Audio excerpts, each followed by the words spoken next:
रजीम बिस्मिल्लाहिर्रहमानिर्रहीम अल्हम्दुलिल्लाहि वस्सलातु अला अहलिहा अम्मा बादु फ़बिस्मिल्लाहिर्रहमानिर्रहीम ज़ालिकल किताबु ला रैब फ़ीह हुदल लिल मुत्तक़ीन अल्लज़ीना युमिनूना बिल ग़ैबि व युक़ीमूनस सलाता व मिम्मा रज़क़नाहुम युनफ़िक़ून। इज़ान ग्रामी कद्र, अल्लाह ताला कुरान पाक की इब्तिदा में सूरतुल बकरा में अपनी किताब और मुत्तकीन की सिफ़ात के बारे में बयान कर रहा है कि ये किताब जो है ये मुत्तकियों को हदायत करती है और मुत्तकियों की 3 सिफ़ात अल्लाह ताला बयान कर रहा है। पहली ये कि वो गैब पर ईमान रखते हैं, दूसरी वो नमाज कायम रखते हैं और तीसरी ये कि वो अल्लाह के माल से, अल्लाह के दिए गए माल से खर्च करते रहते हैं। और अज़ीज़ान ग्रामी कद्र, ये जो तीनों काम हैं ये तीनों नेकियां हैं और इन तीनों नेकियों का अजर जो है वो अल्लाह ताला दुनिया में भी देता है और आखिरत में भी। अल्लाह इरशाद फरमा रहा है व मन यक़्तरिफ़ु हसनतन नज़िद लहू फ़ीहा हुस्ना। जो शख्स नेकी करता है अल्लाह उसके लिए नेकी को बढ़ा देता है। कुरान पाक में अल्लाह इरशाद फरमा रहा है और बढ़ाना 2 किस्म का होता है, एक दुनिया में बढ़ाना होता है, दूसरा आखिरत में बढ़ाना वो होता है। तो अल्लाह बुज़ुर्ग व बरतर जब कोई गैब पर ईमान रखता है तो उसका तवक्कल बिल्लाह दुनिया पर भी मजबूत कर देता है और आखिरत में भी उसका अजर रखता है। और जब कोई शख्स नमाज को कायम रखता है तो उसको दुनिया में भी परहेज़गारी की सिफ़ात कामिल हो जाती हैं और आखिरत में भी अजर मिलता है।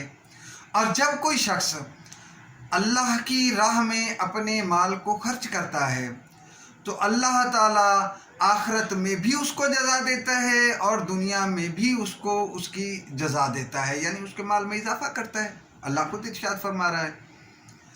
तो जिस तरीके से अमूमी तौर पे आप देखें जो लोग गुनाह करते रहे हैं साबिक़ा उम्मतों में भी, और कुछ गुनाह ऐसे हैं जो इस उम्मत में भी जब गुनाह करते हैं तो उसका असर दुनिया में भी होता है और आखिरत में भी उसका जो है वो सज़ा मिलती है। वैसे ही आयतुल्लाह दस्तगीर शिराज़ी साहब अपनी किताब दास्ताना है परागंदा में इस रिवायत को नकल करते हैं कि एक औरत अपने शौहर के साथ खाना खा रही थी तो साहिब सरवत शौहर था, मुर्ग मुसल्लम पक्का हुआ था। तो एक फ़कीर ने दक्कल-बाब किया तो उस शौहर ने उस फ़कीर की जब आवाज़ सुनी कि फ़कीर भूखा है तो उसने उसको खाली लौटा दिया कि भाई यहाँ से चले जाओ, यहाँ तुम्हारे खाने के लिए कोई चीज़ नहीं है। कुछ अरसा गुज़रा, उस औरत की उस शौहर से न बन सकी, उस शौहर ने उस औरत को तलाक दे दी। औरत इद्दत गुजारने के बाद औरत ने दोबारा शादी की, फिर किसी साहिब सरवत शख्स से शादी कर ली। कुछ अरसे बाद वो अपने दूसरे शौहर के साथ बैठी, फिर मुर्गे मुसल्लम खा रही थी। एक मरतबा दक्कल-बाब हुई तो उसके मौजूदा शौहर ने उस औरत से कहा कि भाई जाओ दरवाज़े पे जो भी है, अगर कोई फ़कीर है तो उसको हमारा खाना दे दो। वो औरत गई और उसने खाना दे दिया। वापस आई तो वो औरत रो रही थी। उस शख्स ने पूछा कि ए नेक वक्त, तुम रो क्यों रही हो?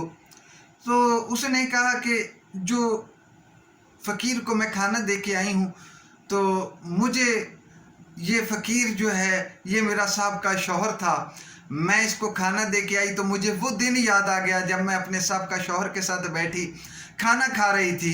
किसी फ़कीर ने दक्कल-बाब किया और खाने का सवाल किया तो इसने उसको खाली लौटा दिया और कहा कि भाई यहाँ पर तुम्हारे लिए कुछ नहीं है। तो मुझे वो दिन याद आ गया। तो वो जो उसका दूसरा शौहर था उसने कहा कि नेक वक्त, अगर तुम उस वक्त दरवाज़े पे आती तो जान जाती कि वो जो दक्कल-बाब करने वाला फ़कीर था वो मैं ही था और मुझे अल्लाह ताला ने इस मनसब पे और इस मर्तबे से इस वजह से नवाजा है कि मैं अल्लाह की राह में मुसलसल खर्च करता रहता हूँ। अपने माल में से कुछ जो हिस्सा है वो मैंने अल्लाह के लिए वक्फ़ किया हुआ है। तो अल्लाह ताला ने मुझे ये इज़्ज़त दी है। तो अज़ीज़ान गिरामी कद्र, आपको भी चाहिए कि زکوٰۃ اور فطر اور واجبی جو انفاق فی سبیل اللہ ہے، اس کے علاوہ بھی اپنے مال سے گاہے بگاہے اللہ کی راہ میں خرچ کرتے رہیں، تاکہ اللہ آپ کے اموال میں اضافہ کرتا رہے۔ وما علیہ الا البلاغ۔